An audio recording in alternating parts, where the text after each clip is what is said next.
There is a specific kind of silence that settles into a home when a marriage dies. It isn't the loud, shattering noise of a final argument, but the quiet, rhythmic hum of a husband packing his leather suitcases while his wife pretends to wipe down an already clean kitchen counter. At 39, I was supposed to be mourning. When my husband Julian walked out of our suburban home, everyone in our circle assumed I would simply fade away. My 16-year-old daughter, Maeve, looked at me with a mixture of pity and resentment. My mother-in-law, Evelyn, offered sugar-coated condolences that felt more like warnings. They all saw me as a fragile, codependent woman paralyzed by grief, sitting alone in a house I could no longer afford. They had no idea that while the lights were out, I was sitting in the dark with my eyes wide open, quietly tracing the digital footprint of every lie they had ever told me. If you want to understand how a woman's quietest moments can become her most devastating weapon, please subscribe, like, and leave a comment below with your thoughts. I need to know what happened. What do you do when the person everyone dismissed as powerless is the only one who knows exactly how much you are owed? The yellow sponge in my hand was damp, smelling faintly of lemon bleach and old water. I wiped the quartz island for the third time since 6 o'clock. The stone was cold under my palm, polished to a mirror finish that reflected the dim, recessed lighting of a kitchen that was too large for one person. The doorbell rang at precisely 7. It wasn't a frantic knock, but a polite, sustained chime that spoke of absolute entitlement. I opened the door to find Evelyn standing on the porch. At 68, my mother-in-law maintained the posture of a retired ballroom dancer and the warm, unblinking eyes of a hawk. She wore a beige trench coat, her silver hair perfectly coiffed against the damp autumn wind. In her hand, she held a small plastic container of lemon bars. "Clara, dear," she said, her voice dropping into that soft, hushed register reserved for hospitals and funeral homes. She didn't wait to be invited in. She simply stepped past me, her low heels clicking against the hardwood entry. "I was just driving past on my way from the club. I wanted to bring you these. I know you've probably forgotten to eat." "Thank you, Evelyn," I said, closing the door. My voice was even, devoid of the trembling breath she had likely expected. "That's very thoughtful of you." Evelyn set the container on the pristine kitchen island, her eyes immediately scanning the space. She noticed the lack of clutter, the absence of Julian's briefcase on the bench, the singular coffee mug drying in the rack. A subtle, satisfied twitch played at the corner of her mouth. "Julian called me yesterday," she murmured, smoothing the front of her coat. "He's terribly stressed, Clara. The transition into his new apartment has been chaotic. He realizes, of course, that this is difficult for you, but he was hoping you'd let me retrieve his golf clubs from the garage. He has the charity tournament on Thursday and, well, he didn't want to cause a scene by coming here himself." "Of course," I replied. I reached into the small ceramic dish by the microwave, pulling out the heavy brass key to the detached garage. I placed it gently next to the lemon bars. "They're in the back corner, behind the winter tires." Evelyn picked up the key, her fingers lingering on the metal. She looked at me, her expression shifting into one of practiced maternal pity. "You're handling this with such dignity, Clara. Though I must ask, have you thought about your next steps? This house is quite a burden for a single woman. Julian's lawyer mentioned that the mortgage payments are rather steep, especially now that you aren't, well, now that you don't have his income supporting the household." The implication was clear, delivered with the delicate precision of a scalpel. She wanted me to know that my home was no longer mine. She wanted me to remember that in their eyes, I was merely a passenger in Julian's life, a housewife whose 15 years of managing his schedules, hosting his clients, and raising his daughter held no monetary value. I'm taking it one day at a time, Evelyn, I said softly, keeping my hands folded behind my back so she couldn't see the lack of a wedding ring. Naturally, Evelyn sighed, patting my arm with a gloved hand. The leather was cold. Just don't let pride get in the way of reality, dear. Julian is being very generous with the temporary allowance, but it won't last forever. After she left, the garage door rumbling open and closed in the distance, I stood in the quiet hall. I didn't cry. The time for tears had ended 6 months ago, when I first noticed the small discrepancies in our joint savings accounts. The odd transfers to an offshore LLC registered under the name Thorne and Associates. Sylvia Thorne was Julian's business partner, a sharp 38-year-old acquisitions expert who had recently become a frequent guest at our dinner table. The front door opened again 30 minutes later. Maeve walked in, her school backpack slouching off one shoulder. She had Julian's dark, heavy-lidded eyes and his habit of looking through people rather than at them. She didn't look at me as she kicked her sneakers into the corner of the mudroom. "Hey," she muttered, her eyes glued to her phone screen. "Hi, sweetheart," I said. "I made some pasta. It's still warm on the stove." "I'm not hungry," Maeve said, walking toward the stairs. "Dad's postmatesing me sushi. He said he'd order enough for lunch tomorrow, too." I paused, my hand resting on the banister. "Maeve, we talked about this. On weekdays, we eat dinner together here." Maeve stopped on the third step, turning slightly. Her expression was a mix of teenage exhaustion and a defense mechanism she had clearly borrowed from her father. "Dad said you're just trying to control things because you're stressed. He said I shouldn't have to suffer just because you guys can't get along. Besides, his new place has a rooftop pool. He said I can move into the guest room there next semester if the commute to prep school gets too hard from here." The air in the stairwell felt suddenly thin. Julian wasn't just leaving. He was actively dismantling my relationship with our daughter, using his wealth as a wedge to separate us. He was buying her loyalty with sushi deliveries and promises of rooftop pools, leaving me to play the role of the strict, penniless warden. "Your father is very focused on making things comfortable for you," I said, keeping my voice entirely devoid of anger. "But tonight, you're here. Please put your phone away while you're in the common areas." Maeve rolled her eyes, a sharp, dramatic sigh escaping her lips as she continued up the stairs. "Whatever, Mom. It's not like there's anything to do here anyway. It's like a graveyard." The door to her bedroom slammed shut. I walked down the hallway to my small study, the room Julian had always referred to as my hobby nook. It was where I kept the family photo albums and did the monthly household budgeting. But tonight, I locked the door behind me. I sat at the mahogany desk, opening my laptop. The screen flickered to life, illuminating the dark room. Before I had paused my career to raise Maeve, I was a senior forensic accountant for a mid-sized firm in the city. Julian had always spoken of my past profession as if it were a cute, temporary phase of my youth, a little math hobby before I stepped into my real role as his wife. He had forgotten that numbers don't lie, and they don't have emotions. I opened a hidden, encrypted folder on my desktop. For the past year, while Julian believed I was quietly grieving the slow decay of our marriage, I had been systematically copying every financial document, tax return, and bank statement associated with his real estate firm. My eyes scanned the latest ledger. There was a new transaction, authorized just 3 days ago, a transfer of $250,000 from Julian's primary business account to a private trust in the Cayman Islands. The trustee listed was Evelyn Vance. I leaned back in my chair, the leather creaking slightly in the dark room. A cold, calm sensation washed over me. They thought they were starving me out, preparing to leave me with a foreclosed house and a daughter who despised me. They had no idea that I had already found the thread that, if pulled, would unravel their entire empire. The question wasn't whether I would pull it. The question was how long I would let them celebrate their victory before I did. The morning light in our kitchen was always pale and unforgiving.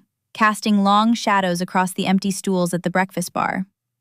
I stood by the sink, carefully packing a glass container with sliced turkey, heirloom tomatoes, and mixed greens. It was the lunch Maeve liked, or rather, the lunch she used to like before her father's sudden departure turned our home into a battlefield of silent allegiances. Maeve came down the stairs, her school blazer slightly rumpled. She didn't look at the counter where the lunchbox sat. Instead, she grabbed a pre-packaged protein shake from the pantry.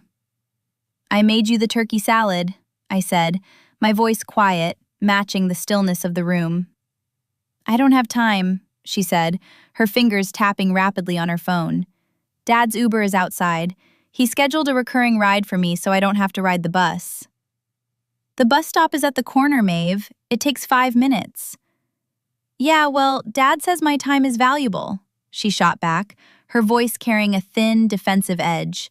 She grabbed her backpack, ignoring the glass container entirely. "And he said you're just trying to make things harder than they need to be because you're angry." Before I could answer, her phone buzzed with the arrival notification of the car. She walked out, the front door clicking shut behind her with a soft, final thud. I stood alone in the kitchen. I didn't throw the lunch away. I carefully placed the container back in the refrigerator, noting how the shelves were slowly emptying. I was living on leftovers and coffee, while Julian's world was a parade of catered lunches and high-end rides for our daughter. My phone buzzed on the counter. It was a text from Julian. "Clara, I noticed a $142 charge at the organic grocery store yesterday on the joint debit card. We need to be mindful of expenses during this transition. I've instructed the bank to cap the daily limit on that card to $50. Let's keep things reasonable until the lawyers finalize the temporary support structure." I stared at the screen. The sheer irony of Julian, a man who had spent $45,000 on a corporate retreat in Aspen last month, lecturing me on the cost of organic vegetables, was almost comical. But I didn't reply. I simply took a screenshot of the message and saved it to the secure server I had set up under my maiden name. At 10, I had to drive downtown. Julian had left several insurance transfer documents in his office safe that required my signature to release the title on my Volvo. He had insisted I bring them to his office to save on courier fees. It was a small, calculated power play to force me into his territory, to show me that Life Advance real estate investments was continuing seamlessly without me. The office was located on the 12th floor of a glass tower overlooking the river. The lobby smelled of expensive leather and eucalyptus. When the elevator doors slid open, I was greeted not by Julian, but by Sylvia Thorne. Sylvia was 38, possessing the kind of sharp, effortless polish that only comes from regular dermatologist visits and tailored designer suits. She was holding a tablet, her smile polite and thoroughly hollow as she saw me step out. "Clara," she said, her voice dripping with professional warmth. "How lovely to see you. Julian is in a closed-door meeting with the zoning board, but he asked me to collect the signed documents from you." "Of course," I said, pulling the envelope from my handbag. "I wouldn't want to disrupt his schedule." Sylvia took the envelope, her manicured fingers brushing mine. I noticed the watch on her wrist, a Patek Philippe with a rose gold band. Julian had bought the exact same watch last winter, claiming it was a partnership milestone reward for himself. I remembered the cold knot in my stomach when the credit card statement had arrived, and Julian had brushed it off as a necessary business expense to maintain appearances with high net worth clients. "We're all so sorry about the timing of all this, Clara," Sylvia said, her voice dropping into a conspiratorial whisper as she guided me toward the reception desk. "It's never easy, especially for someone who has been out of the professional sphere for so long. But Julian really wants to ensure you're taken care of, within realistic boundaries, of course." "Realistic boundaries," I repeated, letting a faint, hesitant smile touch my lips. I wanted her to see exactly what she expected: a meek, slightly overwhelmed housewife who was out of her depth in a corporate lobby. "Yes," Sylvia said, her eyes gleaming with a patronizing satisfaction. "The market is quite volatile right now, and the firm is taking some heavy losses on the West End retail project. We're all having to tighten our belts. I'm sure Julian explained that to you." "He did," I whispered. "Good. It's best to be practical," she said, tapping her tablet. "If you need anything, please feel free to reach out to my assistant. We want to keep this transition as smooth as possible for Maeve's sake." I thanked her, took the elevator down, and drove home in silence. That night, after Maeve had retreated to her room with her laptop, I sat in my locked study with a mug of chamomile tea. I opened the encrypted files. I pulled up the corporate ledger for the West End retail project Sylvia had mentioned. According to the public tax filings Julian's lawyer had sent over, the project was a massive write-off, a bad investment that had supposedly wiped out a significant portion of our joint marital savings. It was the primary justification Julian was using to explain why he couldn't pay substantial spousal support. I spent 3 hours digging through the secondary transactions of the subcontractors listed on the West End development. What I found made my fingers go cold against the keyboard. The main construction firm, a company called Hampton Ridge Logistics, had been paid $3.2 million for site preparation. But when I cross-referenced Hampton Ridge's corporate registry, the majority shareholder was a shell company based in Delaware. And the sole director of that shell company was Sylvia Thorne's brother. Julian hadn't lost our life savings in a bad development. He and Sylvia had systematically funneled the capital out of the project, writing it off as a loss on the corporate taxes, while storing the cash in a network of entities they controlled. They had been planning this for years. I looked at a document dated 24 months ago, long before Julian and I had stopped sleeping in the same room. It was a draft agreement for a new entity called Vance and Thorne Holdings. My husband and his mistress had spent 2 years designing my financial execution, all while I was cooking his dinners and washing his shirts. I took a slow sip of my tea. It was lukewarm now, slightly bitter. I clicked the mouse, saving the transaction records, the shell company registries, and the hidden bank statements into 3 separate, secure cloud drives. I didn't feel angry anymore. The anger had burned out hours ago, replaced by a cold, calculating clarity. They thought they had written the final chapter of my life. They had no idea I was just beginning to edit theirs.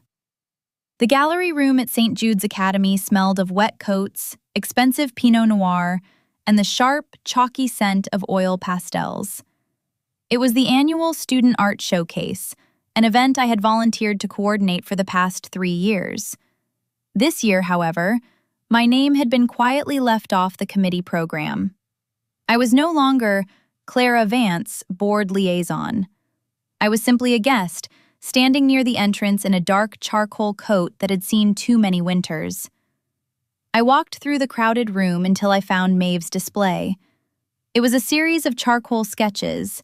The largest one was a rendering of our dining room, but the chairs were drawn as fragile, skeletal structures, and the windows were completely blacked out. It was a powerful, unsettling piece. It spoke of a home that was hollowed out. "She has her father's eye for structure," a familiar, dry voice said behind me. I turned to see Evelyn. She was wearing a plum-colored wool cape and holding a small glass of white wine. Beside her stood Julian, looking tanned and remarkably rested in a navy blazer, and Sylvia, whose hand was resting lightly on the crook of his elbow. They looked like a portrait of a successful, modern family. "Evelyn, Julian," I said, my voice quiet and measured.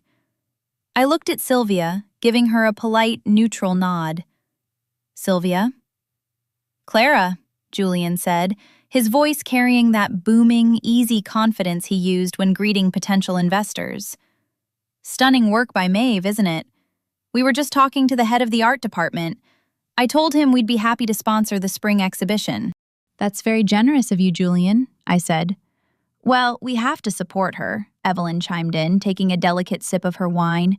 Her eyes darted to my coat, lingering on a slightly frayed cuff before returning to my face. It's so important for Maeve to feel a sense of stability right now.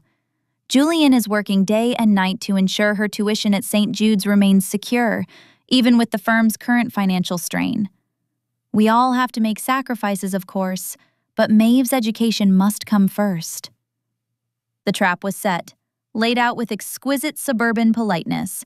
They were publicly establishing the narrative. Julian was the savior, struggling to pay for his daughter's elite education, while I was the financial drain, the obstinate wife whose demands for a fair settlement would directly harm our child.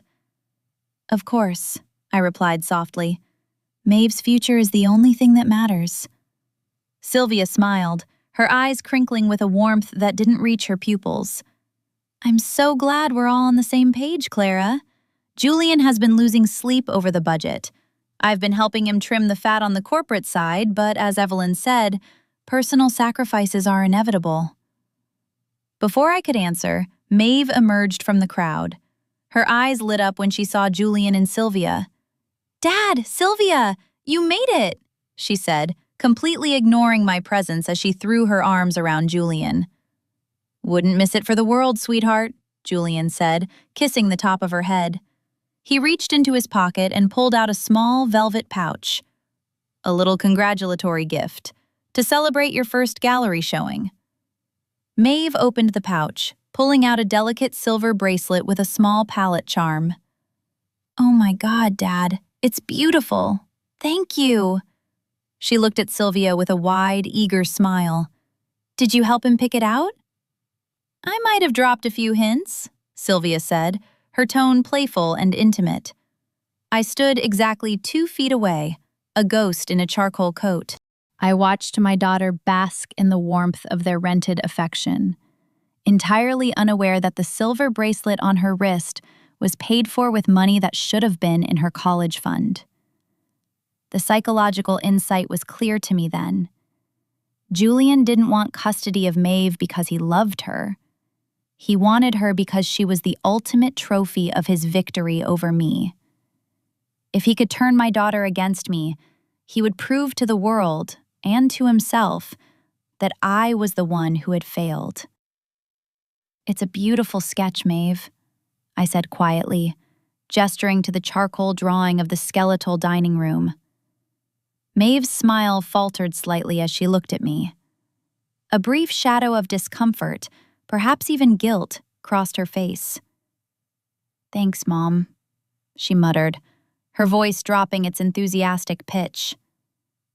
Dad, can we go get dinner now? Sylvia said we could try that new French place downtown. Absolutely, Julian said, guiding her away with a hand on her shoulder. Evelyn, are you joining us? I'd love to, darling, Evelyn said. She turned to me, her expression a masterpiece of polite pity. Have a safe drive home, Clara. Do try to get some rest. You look terribly tired. I watched them walk out of the gallery together, their laughter muffled by the chatter of the crowd.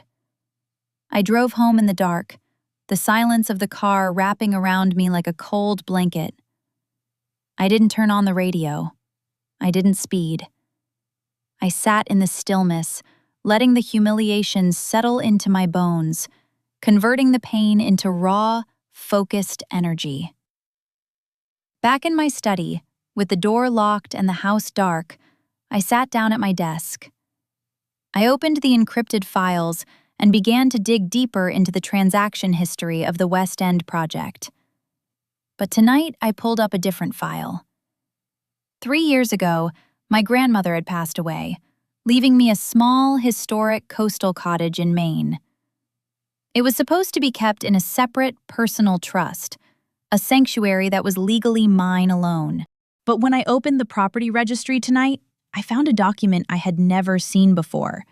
It was a power of attorney authorization, bearing my signature, granting Julian the right to leverage the cottage as collateral for a commercial loan. The date on the document was August 14th, 2 years ago. That was the exact week my mother was dying of pancreatic cancer in the hospice care facility. I had been sleeping on a vinyl chair in her room, exhausted, medicated for anxiety, and barely able to sign my own name.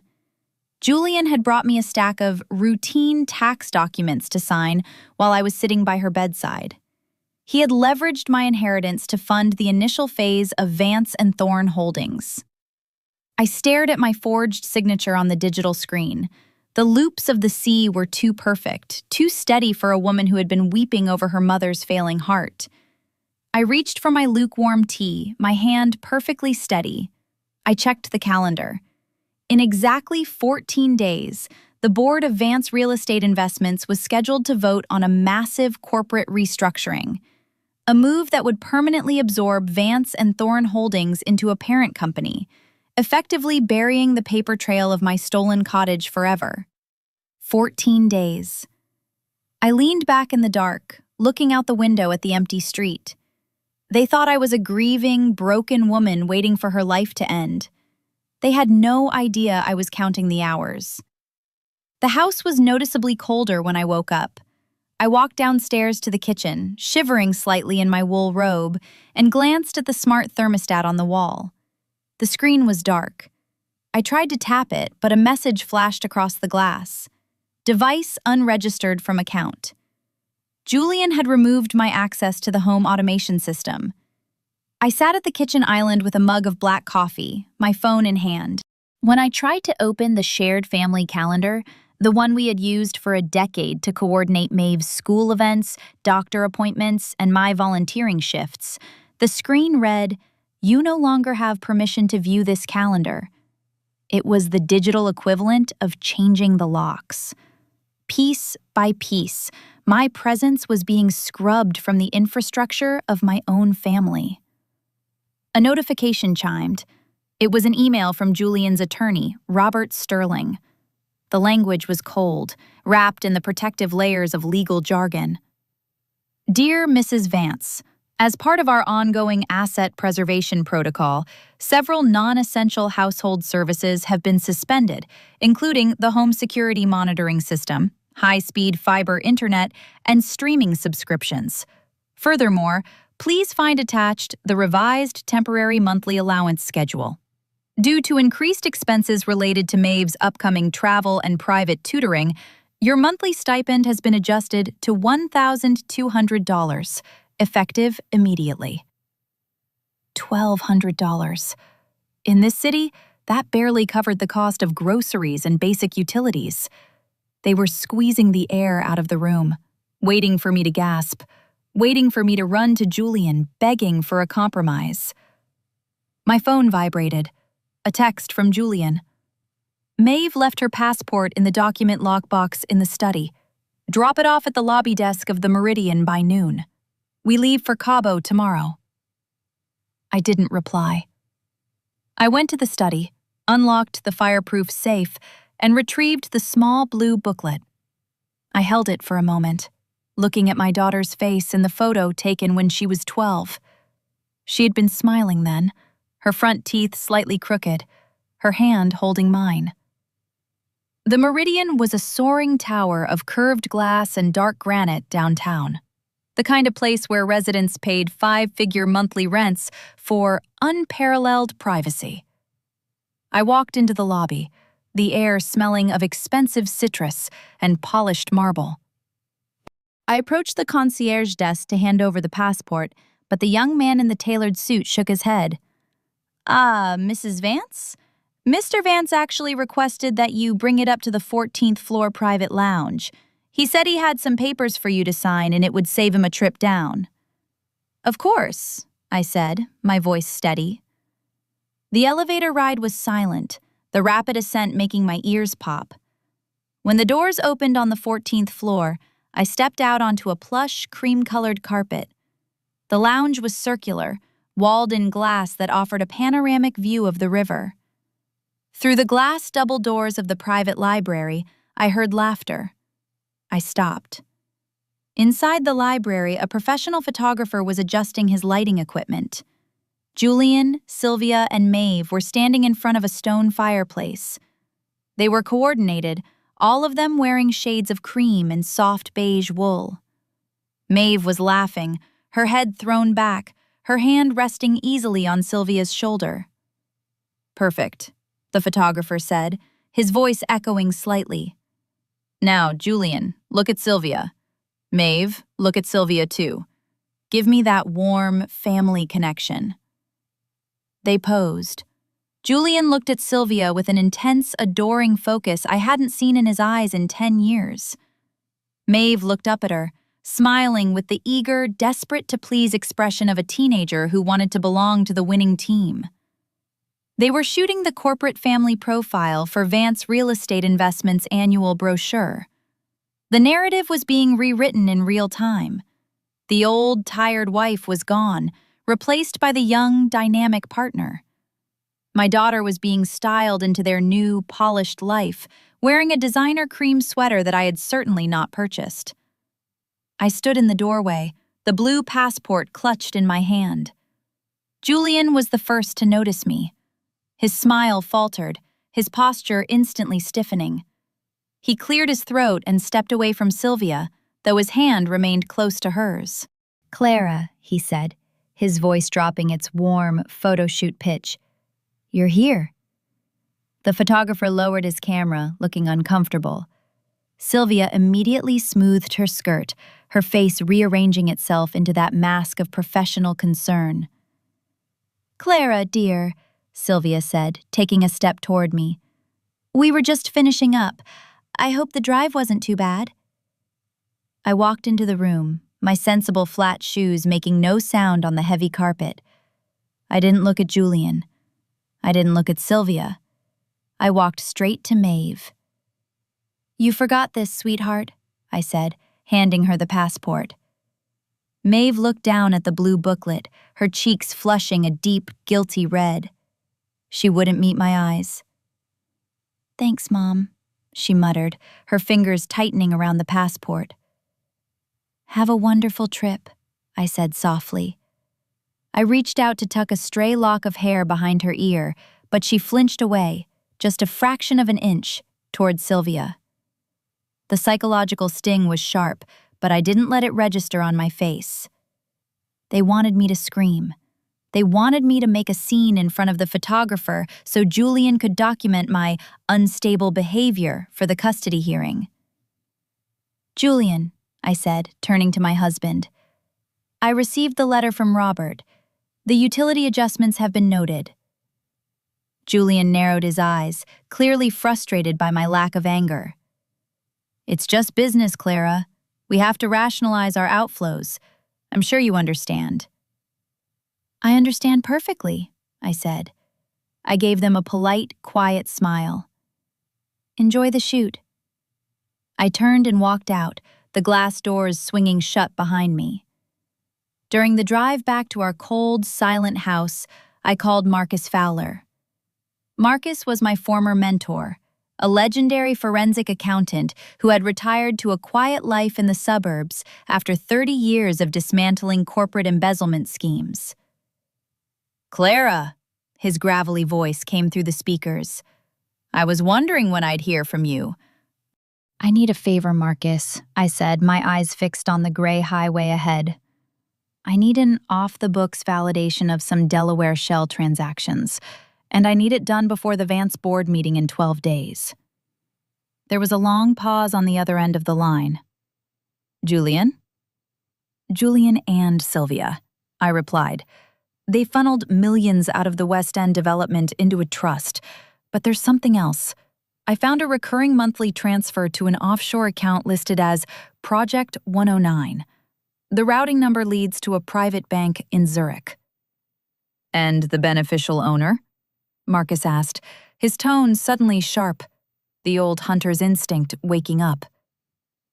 "That's the problem," I said, turning onto my street. The account was opened using a social security number that belongs to someone who died 10 years ago.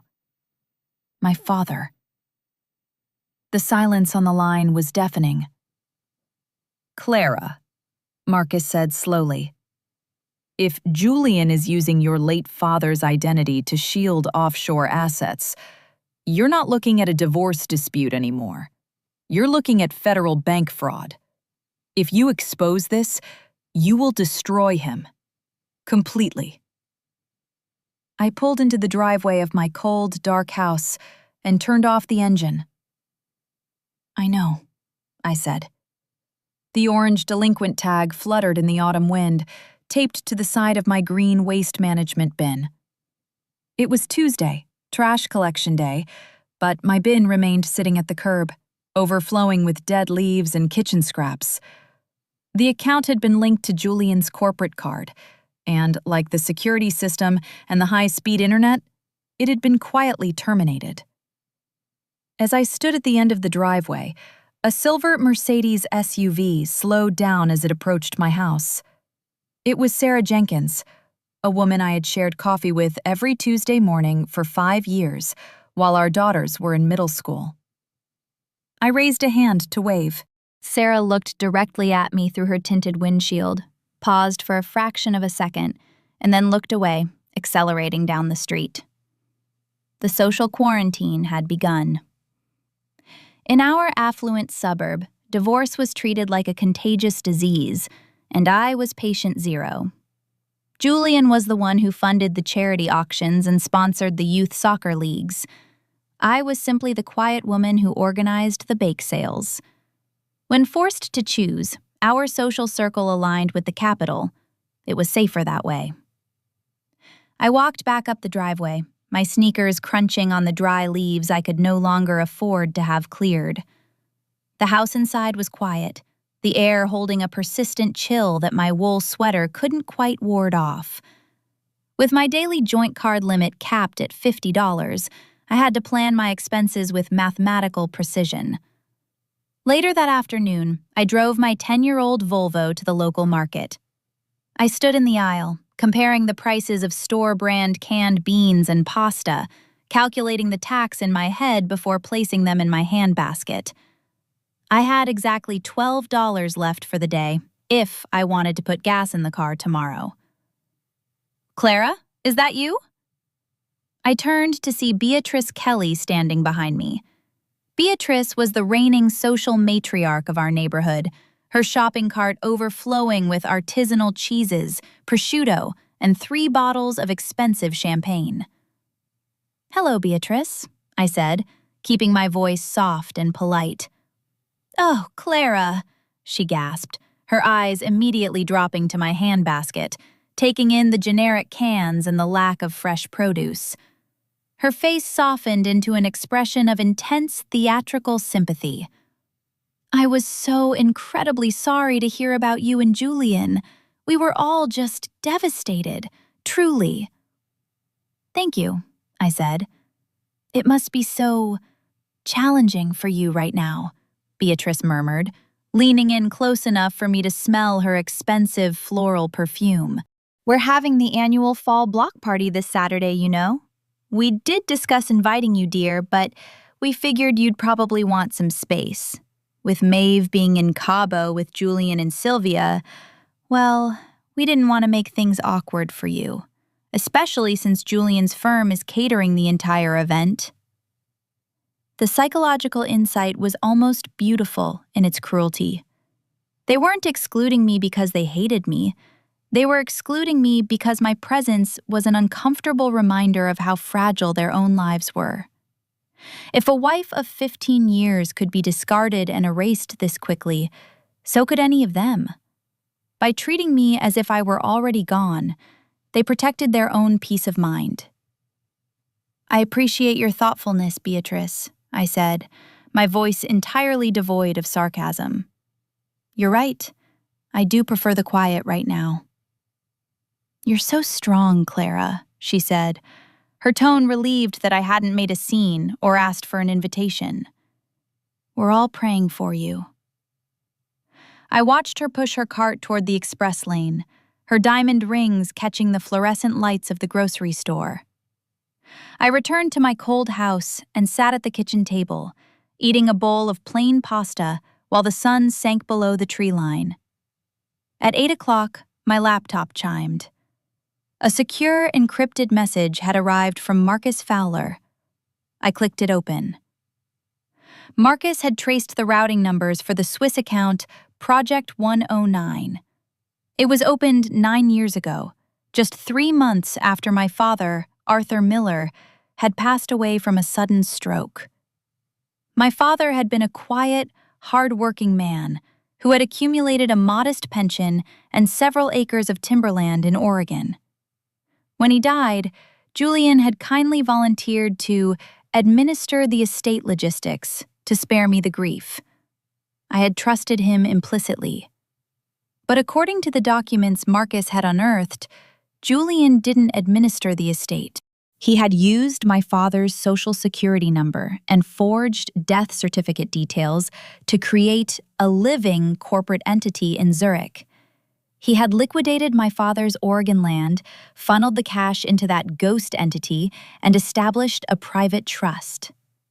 But the most devastating blow was the second signature on the account. The co-signer on Project 109, authorized to withdraw funds and receive monthly statements, was Evelyn Vance. For nearly a decade, my mother-in-law had been drawing a monthly consulting fee of $8,000 from this account. The plum-colored wool capes, the country club memberships, the luxury trips to Europe, they had all been funded by the stolen inheritance of my deceased father. They had built their entire lavish lifestyle on the bones of my family, all while treating me like a charity case who had married up into their superior social class. I stared at Evelyn's elegant cursive signature on the digital Swiss bank card. My chest felt tight, the silence of the house pressing in on me like a physical weight. But as I scrolled further down the ledger, I found something else. A wire transfer of $1.5 million was scheduled to go out from Project 109 in exactly 10 days, the morning of the Vance Real Estate Investments Board meeting. The funds were destined for Vance and Thorne Holdings, designated as private investor capital, to finalize the buyout of the firm's silent partners. If that transfer went through, the stolen money would be permanently integrated into a legitimate domestic commercial structure. It would be cleansed, shielded by layers of corporate law, and virtually impossible to recover in a divorce court. Julian and Sylvia were preparing to lock the vault forever, and they were using my father's stolen legacy to do it. I pulled my mother's hand-knitted blanket tighter around my shoulders. The clock on the wall ticked in the dark house, a steady, relentless countdown. 10 days. I opened a blank spreadsheet and began to draft my response. The music from the block party drifted down the street, a soft, rhythmic bass that pulsed through the floorboards of my darkened living room. It was Saturday night. Through the front window, I could see the warm, amber glow of string lights draped across Beatrice Kelly's driveway 3 houses down. The laughter of my neighbors carrying over the crisp autumn air was punctuated by the distinct, expensive clink of champagne flutes. I stood in the shadows of my master bedroom, looking down. A sleek black town car pulled up to the curb near the party. The doors opened, and Julian, Sylvia, and Maeve stepped out.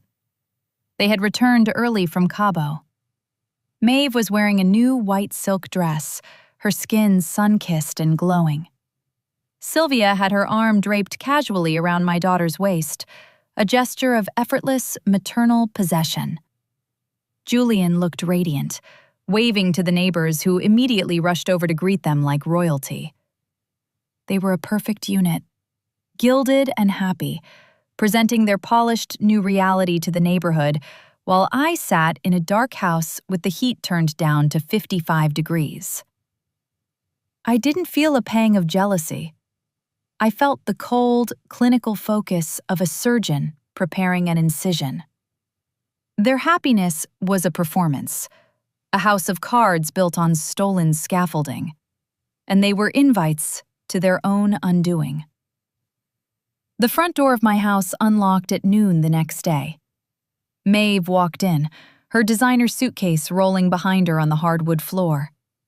The sun-kissed glow from the night before seemed to evaporate the moment she crossed the threshold into my quiet, chilly hallway.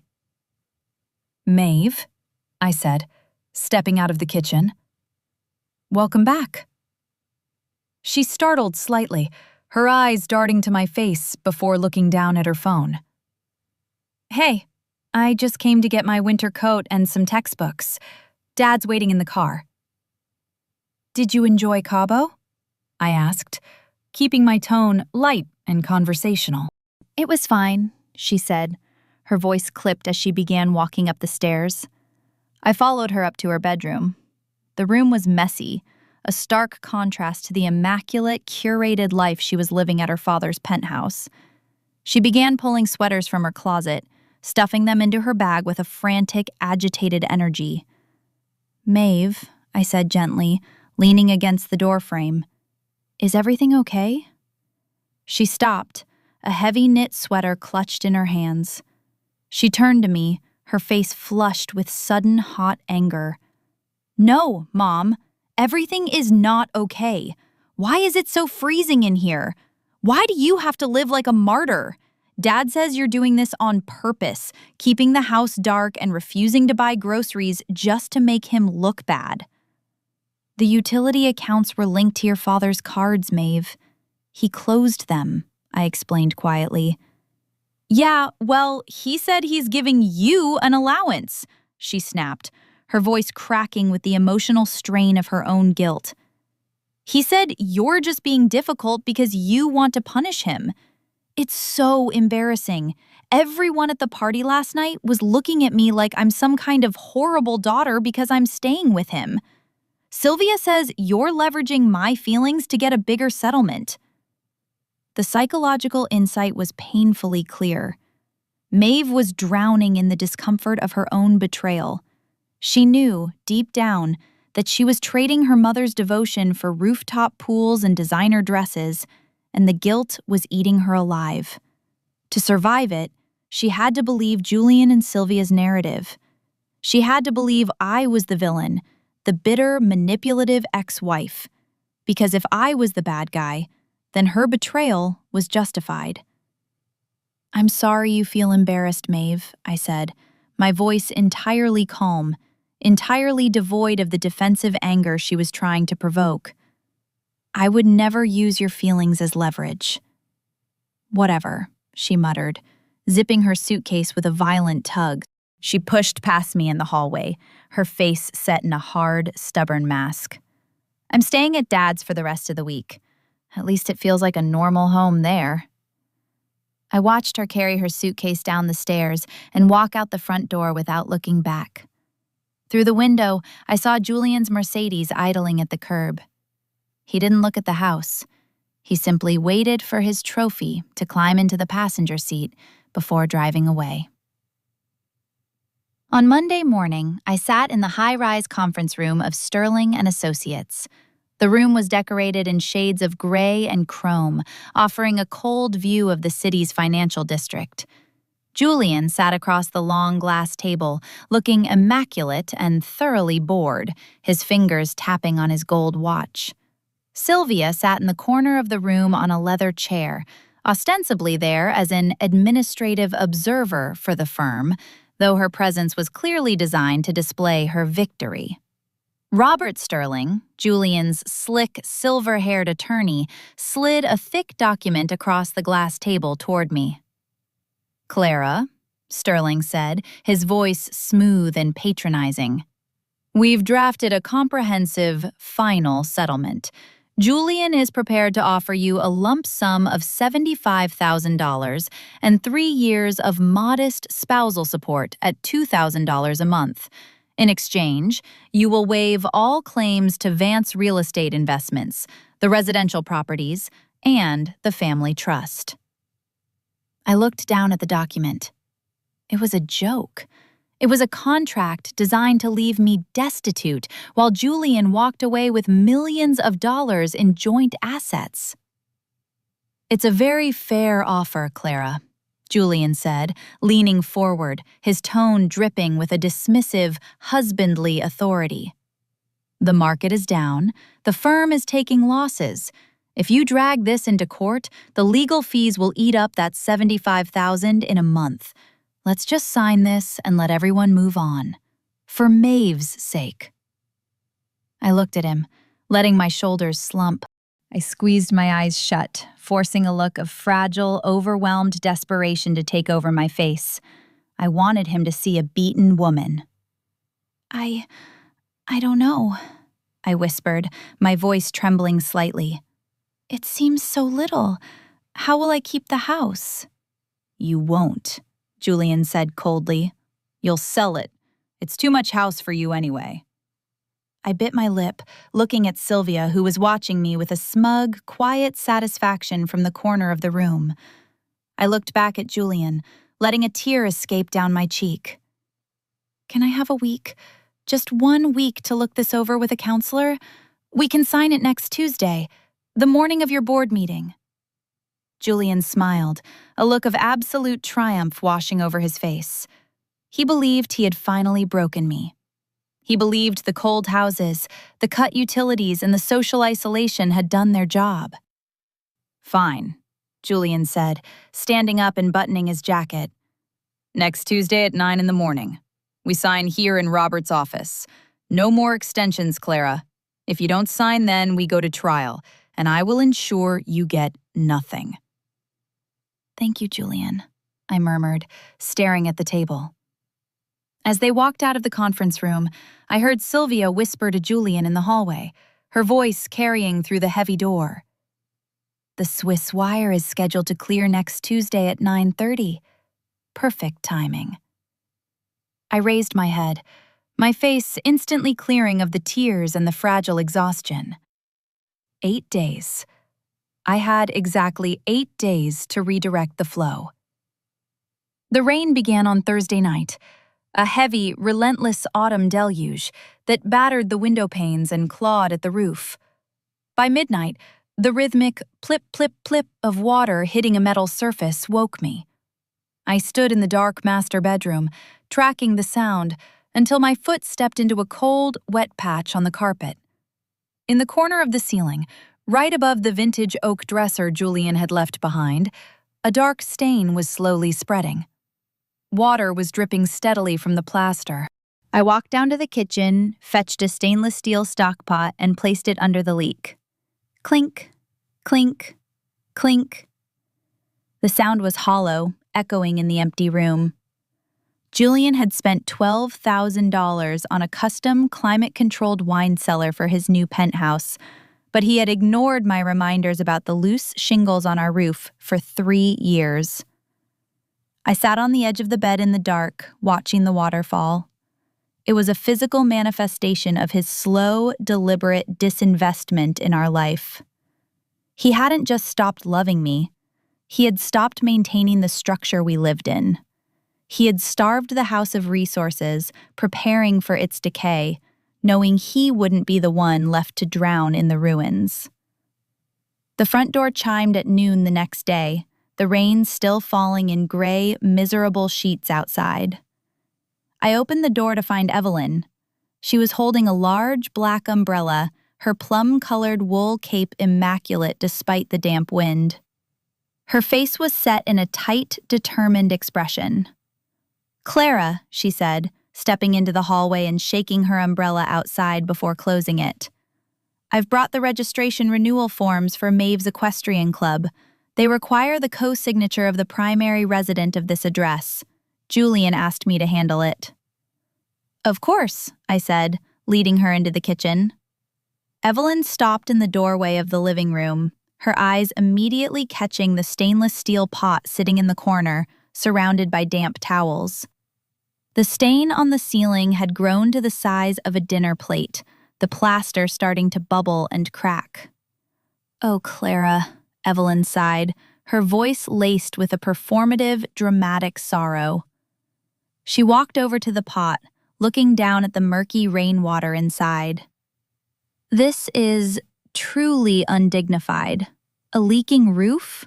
The house is falling apart around you. Surely you see that you cannot continue to live like this. It's just a loose shingle, Evelyn, I said, my voice quiet and calm.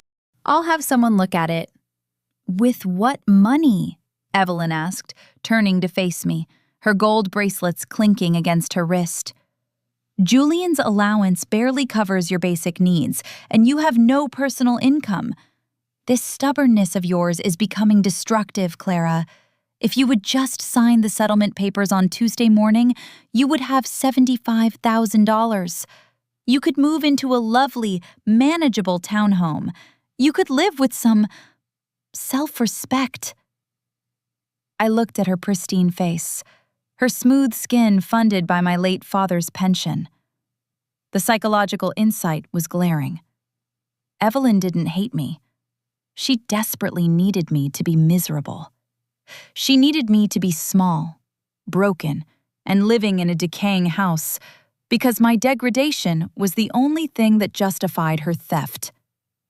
If I was a pathetic, incapable woman who needed to be rescued by their charity, then she wasn't a thief who had stolen Arthur Miller's estate. She was merely a benevolent matriarch, managing resources for a family that couldn't handle them. I am planning to sign the papers on Tuesday, Evelyn, I said softly, keeping my eyes wide and compliant. I told Julian I would. Evelyn's posture relaxed, a look of smug, maternal relief washing over her face. I'm so glad to hear you're finally seeing reason, dear. It really is for the best. For everyone. Especially Maeve. She handed me the equestrian forms, her fingers brushing mine. I signed them quickly, my hand perfectly steady, and handed them back. Have a safe drive, Evelyn, I said, escorting her to the door. Thank you, Clara. Do try to put a bucket or something larger under that leak. We wouldn't want the ceiling to collapse before the sale. After she left, I locked the door and walked back to my study. I booted up the laptop and initiated a secure video call with Marcus Fowler. His face appeared on the screen, his study behind him filled with towering stacks of financial ledgers. Clara, Marcus said, his gravelly voice filled with a quiet, tense energy. I have the emergency compliance filings prepared. Since Project 109 was opened under your late father's Social Security number, and you are the sole legal executor and beneficiary of Arthur Miller's estate, we have the absolute legal right to file an estate theft freeze with the Swiss Bank's U.S. compliance headquarters in New York. And the effect? I asked. The moment the compliance officer verifies your executor credentials and the death certificate, they are legally obligated to place an immediate administrative freeze on the Zurich account. No funds can move out. The $1.5 million wire transfer scheduled for Tuesday at 9:30 a.m. will be blocked. How long does the verification take? Usually under 4 hours, Marcus said, leaning closer to his camera. But here's the catch, Clara. The bank's automated compliance system is legally required to send an immediate electronic notification of the freeze to the co-signer. In this case, Evelyn. I leaned back in my chair, my mind calculating the timeline. If we file too early, Evelyn will get the notification. She'll warn Julian, and Julian's lawyers will find a way to delay the Tuesday morning board meeting or secure alternative funding from Sylvia's personal assets. Exactly. Marcus nodded. We have to hit them when they have no time to pivot. We need to file the freeze at a time where the bank processes it, but Evelyn doesn't see the notification until it's too late to stop the board meeting. "The signing is Tuesday morning at 9:30, I murmured, my eyes fixed on the empty pot in the master bedroom in my mind. "We file on Monday night, at 10 p.m. That gives the compliance department 6 hours to process it during the Swiss morning business hours," Marcus said, a slow, grim smile spreading across his face. "Evelyn will receive the automated email at 4 a.m. local time. She's 68. She doesn't check her secure financial accounts in the middle of the night. By the time she wakes up and realizes what's happened, you'll be sitting in Robert Sterling's office with the pen in your hand." "And the wire transfer will fail," I said. "It will fail spectacularly," Marcus whispered. "And the silent partners at Vance Real Estate Investments will demand to know why the capital Julian promised them doesn't exist. The entire house of cards will come down." I looked out the window at the relentless rain, the water pooling on the dark glass. The trap was set. But as I stared at the digital calendar on my screen, a cold realization hit me. Monday was also the night of Maeve's 16th birthday dinner. A dinner Julian and Sylvia were hosting at the country club, and according to the guest list, Evelyn would be sitting right next to them. The silver polish had a sharp chemical smell that stung my nostrils as I worked in the quiet of my kitchen on Sunday afternoon. I was cleaning a small, oval silver locket that had belonged to my mother. Inside was a tiny, faded photograph of my father, Arthur, laughing on a beach in Oregon 30 years ago. This was my 16th birthday gift for Maeve. It was a fragment of a real legacy, a quiet history of people who had worked hard and loved deeply. It was the only thing of value I had left to give her, and it cost me nothing but an hour of labor. My phone buzzed on the counter, the screen lighting up with a text from Julian. "Clara, Maeve's birthday dinner is tomorrow night at the country club, 7 o'clock. Evelyn and Sylvia have organized the menu. I expect you to be civil and keep your distance from Sylvia. Let's make this night about Maeve, not your resentment." I didn't reply. I simply locked my phone and returned to polishing the silver, watching my own distorted, pale reflection appear in the metal surface. He believed my silence was a sign of defeat. He believed that by threatening me with financial ruin and social exile, he had successfully trained me to accept his terms. An hour later, the front door opened. Maeve stepped into the house, her school backpack slung over one shoulder. She looked around the chilly foyer, her shoulders dropping in that familiar gesture of irritation. "Mom?" she called out, walking into the kitchen. She stopped when she saw the silver locket and the polish on the counter. Her eyes flinched slightly, perhaps recognizing the heirloom. "I came to get my blue dress for tomorrow," she said, her voice dropping into a defensive, guarded register. "Dad said I should make sure it doesn't have any wrinkles." "It's hanging in your closet, sweetie. I pressed it yesterday," I said gently.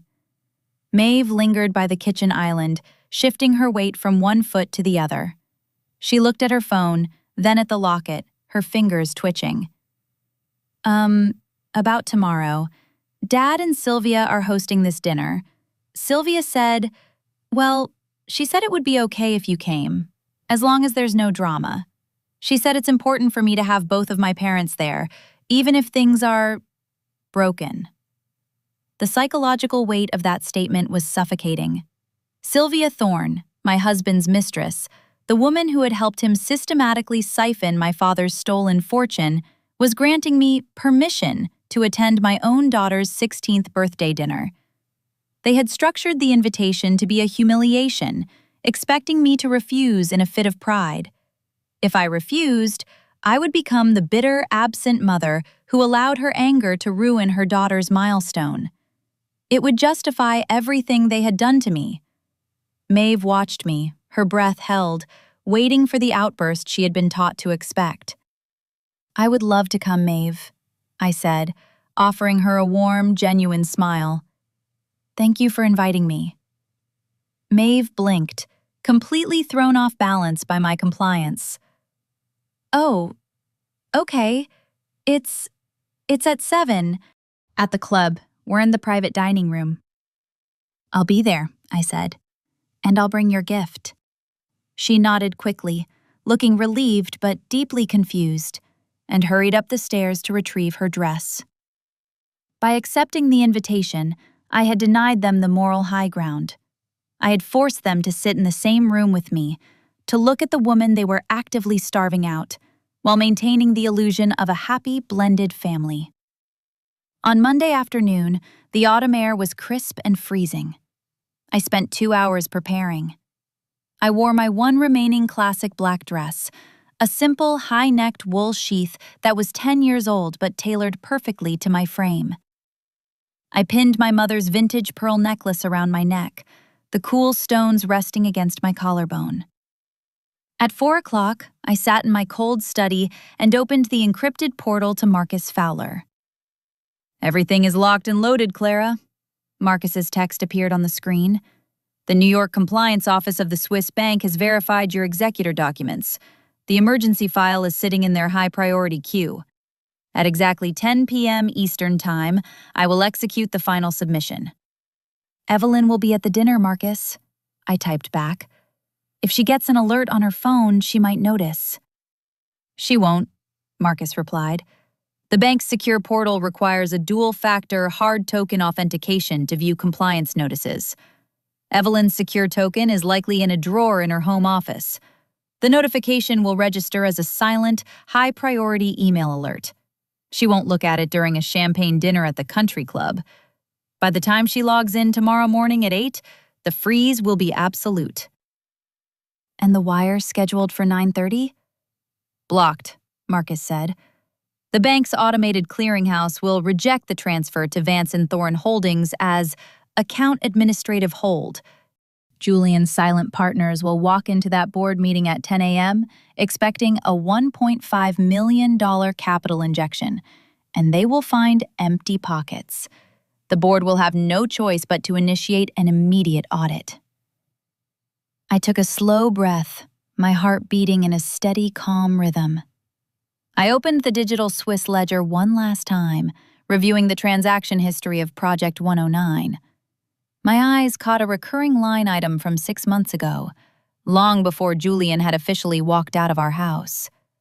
It was an auxiliary debit card linked to the account, used for weekly charges at a luxury resort in Cabo San Lucas, Mexico. The name on the auxiliary card was Sylvia Thorne. My husband had been using my deceased father's stolen pension to fund luxury weekend trysts with his mistress, while I was at home managing a household on a dwindling budget and caring for our teenage daughter. I closed the laptop, my fingers cool against the plastic casing. I placed it in my bag, checked my watch, it was 6:30, and walked out to my car. I was going to my daughter's 16th birthday dinner. I was going to sit at a table with my husband, his mistress, and his mother. I was going to play the role of the defeated, invisible woman for 3 more hours, knowing that in less than 4, the ground beneath their feet would begin to dissolve. The Oak Ridge Country Club was a sanctuary of dark mahogany, plush green carpets, and the faint, persistent scent of expensive cigar smoke and aged whiskey. I walked through the double doors of the private dining room at exactly 7 o'clock. The physical layout of the room was a masterclass in social alignment. Julian sat at the head of the long table. To his right was Sylvia, stunning in an emerald green silk wrap dress that showed off her Cabo tan. To his left was Evelyn, her silver hair catching the amber light of the chandelier. Maeve sat next to Sylvia, her face flushed with excitement as she chatted with her father's business associates. At the far end of the table, right next to the swinging service doors where the waitstaff entered, sat a single, empty place setting. "Clara," Julian said, his voice carrying that booming, performative warmth he used when he had an audience. He stood up briefly, gesturing toward the far end of the table. Glad you could make it. We put you right there. We thought you'd appreciate the breathing room. Thank you, Julian, I said, my voice quiet and pleasant. I walked to the end of the table and sat down. Throughout the dinner, the exclusion was seamless. Conversations flowed across and down the table, bypassing me entirely. Sylvia hosted with the practiced ease of a woman who had already stepped into my shoes, laughing at Julian's jokes, pouring wine for the guests, and discussing our plans for Maeve's summer. Evelyn occasionally looked down the table at me, her eyes holding a glint of patronizing pity, as if to say, "See what you lost by being stubborn?" I watched them, taking small, slow sips of my water. I studied their body language. Julian's hand resting on the back of Sylvia's chair, Sylvia's fingers occasionally brushing Maeve's wrist, Maeve's eager, desperate to please laughter. Then came the gifts. Evelyn presented Maeve with a pair of diamond stud earrings, her voice loud enough for the entire room to hear. "To match your grandmother's, darling. A real family legacy." I waited for the chatter to die down, then gently slid the small, polished silver locket across the tablecloth. "Happy birthday, Maeve," I said softly. Maeve reached for the locket, her fingers opening the clasp. She stared at the faded photograph of my father, Arthur, laughing on the Oregon beach. For a second, her face softened. The practiced country club smile vanished, replaced by a genuine, vulnerable look of recognition. "It's Grandma's," she whispered. "And Papa Arthur."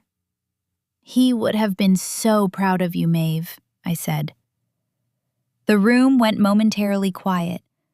It was a fragment of real emotion, an authentic thread connecting my daughter to her past, and it threatened the gilded illusion they had spent months building. Sylvia immediately intervened. "Oh, how vintage, Clara, so sweet," she said, her voice dripping with artificial warmth. She reached under the table and pulled out a large, velvet-lined box, sliding it toward Maeve. "Julian and I wanted you to have something a bit more practical for your driver's license, sweetie." Maeve opened the velvet box. Inside lay a set of keys with a leather fob bearing the logo of a luxury compact SUV. "Dad? Sylvia?" Maeve gasped, her eyes going wide. "It's parked outside in the valet lot," Julian smiled, leaning back with a look of supreme paternal dominance. "A brand new Rover, safe, modern, and completely yours." The room erupted into cheers and congratulations. Maeve stood up, throwing her arms around Julian's neck, and then, after a brief, hesitant glance down the table at me, she hugged Sylvia. The small silver locket sat forgotten on the white tablecloth, pushed aside to make room for the velvet keybox. The psychological play was brutal, but I simply smiled. They believed money could crush any emotional truth. They believed that by outspending me, they had permanently erased my relevance in our daughter's life. At 9:15, as the cake was being served, I excused myself to go to the restroom. The club's ladies' room was a cavern of marble and gold leaf mirrors. I was standing at the sink, washing my hands, when the door swung open. Sylvia walked in, holding a small clutch purse. She stopped, looking at me in the mirror as she pulled out her lipstick. "You look very elegant tonight, Clara," she said, her tone sharp and direct underneath the polite exterior. "But I hope you're ready for tomorrow morning." Julian has been very patient, but Robert Sterling has a hard deadline. If you don't sign by 9:30, we withdraw the $75,000 and file for an immediate trial. You'll be tied up in litigation for years, and you don't have the resources for that. I turned to face her, letting my shoulders drop, my eyes softening with a look of fragile, watery defeat. "I know, Sylvia. I'm tired. I'm just So tired of fighting. I'll sign the papers tomorrow. Sylvia's eyes flared with a look of absolute predatory satisfaction. She believed she had won. She believed she had successfully starved, isolated, and humiliated me into total submission. "Good," she said, tapping her lipstick against her palm. "It's the smart choice. For everyone. Especially Maeve." "Yes," I whispered. "For Maeve." I walked out of the restroom, retrieved my coat from the cloakroom, and slipped out of the country club without saying goodbye. It was exactly 9:50 p.m. when I sat in the driver's seat of my cold Volvo in the dark corner of the parking lot. The rain had stopped, leaving the night air biting and clear. I pulled out my phone. A text from Marcus Fowler was waiting. "Standing by. 1 minute to execution." At exactly 10 o'clock, my phone buzzed. "Emergency estate theft compliance filing submitted to Zurich Administrative Queue. Electronic confirmation received. The lock is in place, Clara." I looked up through my windshield at the warm, glowing windows of the country club's private dining room. Inside, they were likely still drinking champagne, celebrating their triumph, toasted by a neighborhood that had already forgotten my name. They had no idea that the silent mechanism of my late father's estate had just closed its jaws. The wire transfer scheduled for Tuesday morning was officially dead, and the countdown to their public collapse had officially begun.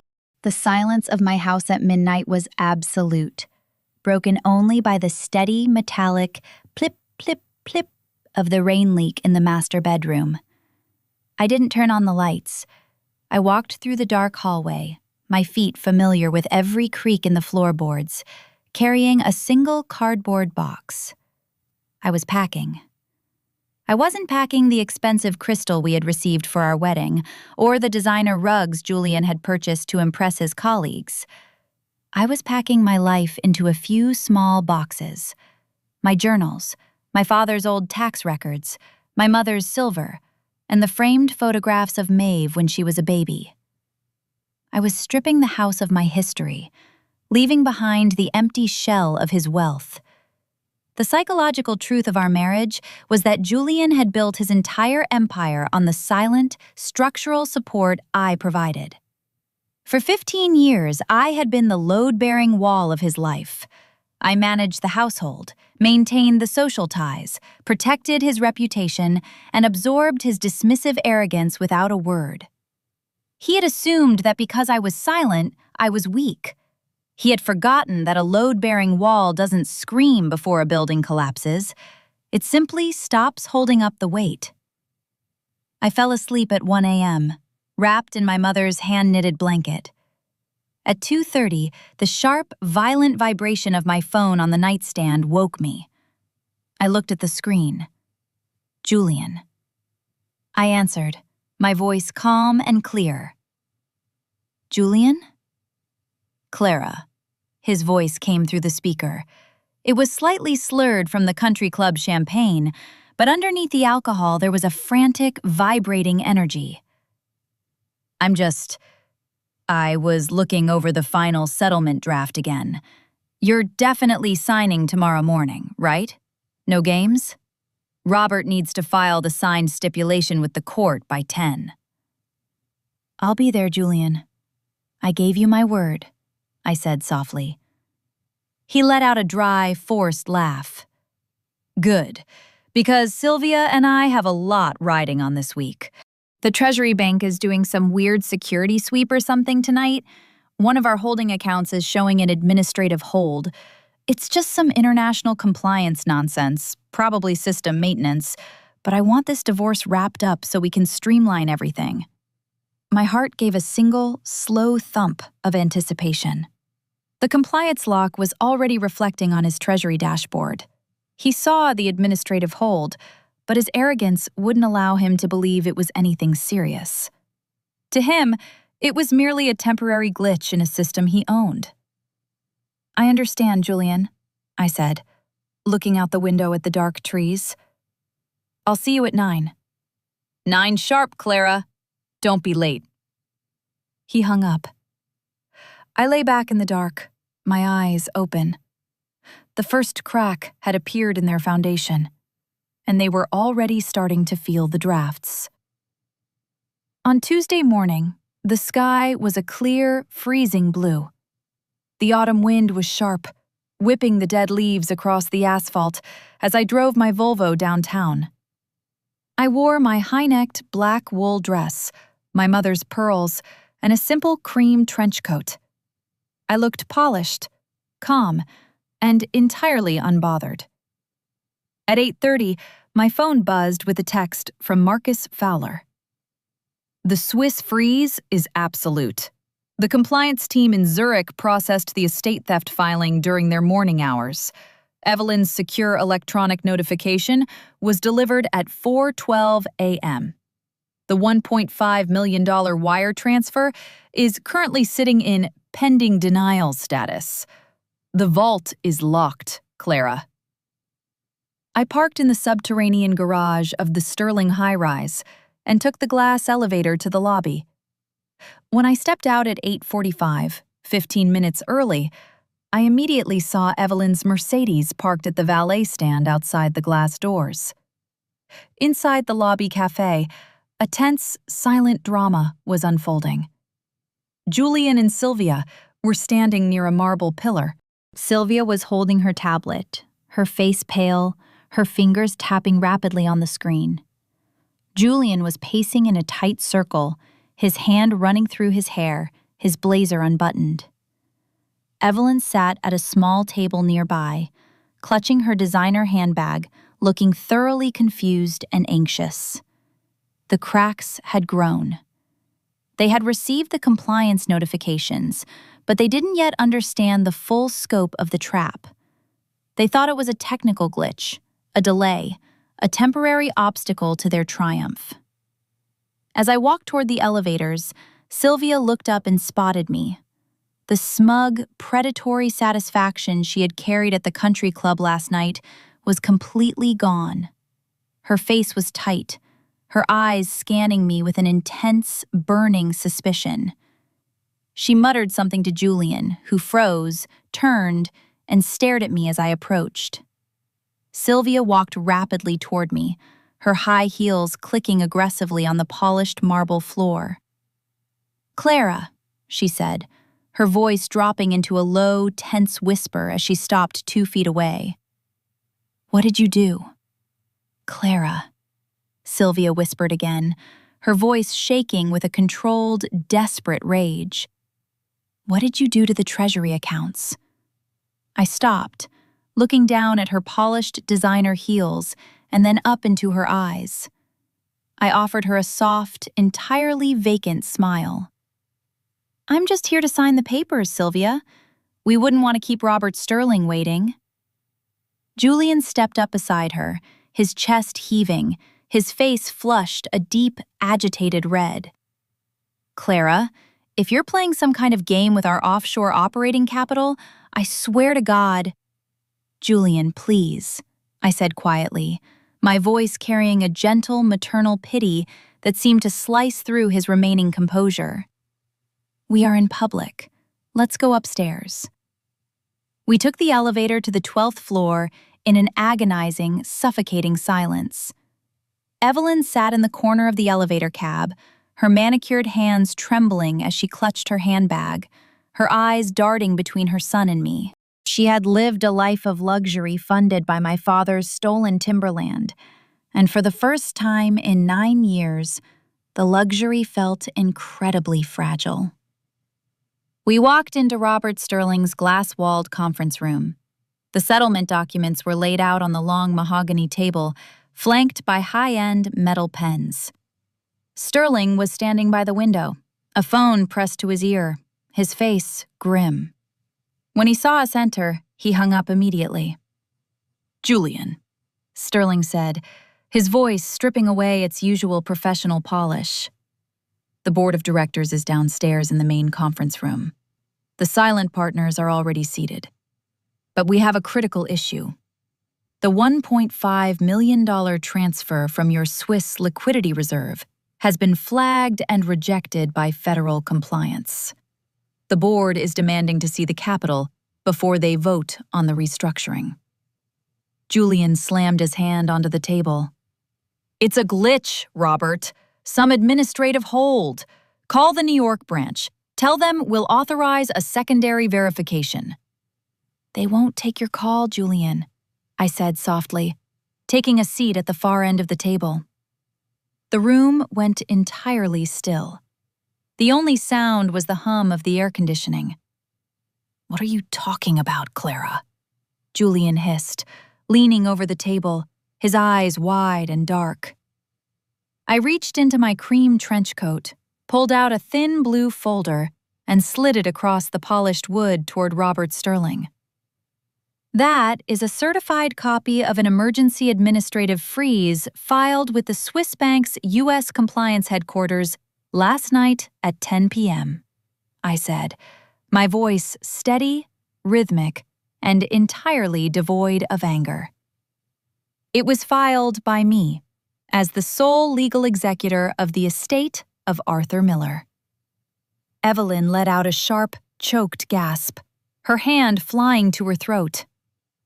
Arthur Miller? Julian laughed, a desperate, hollow sound. Your father has been dead for 10 years, Clara. What does he have to do with my firm's liquidity?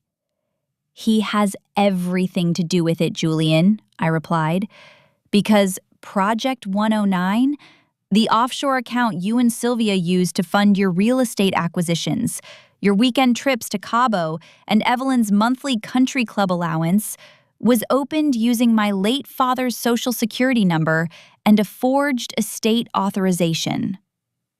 Julian's laughter died in his throat, his face drained of color, turning a sickly, translucent gray.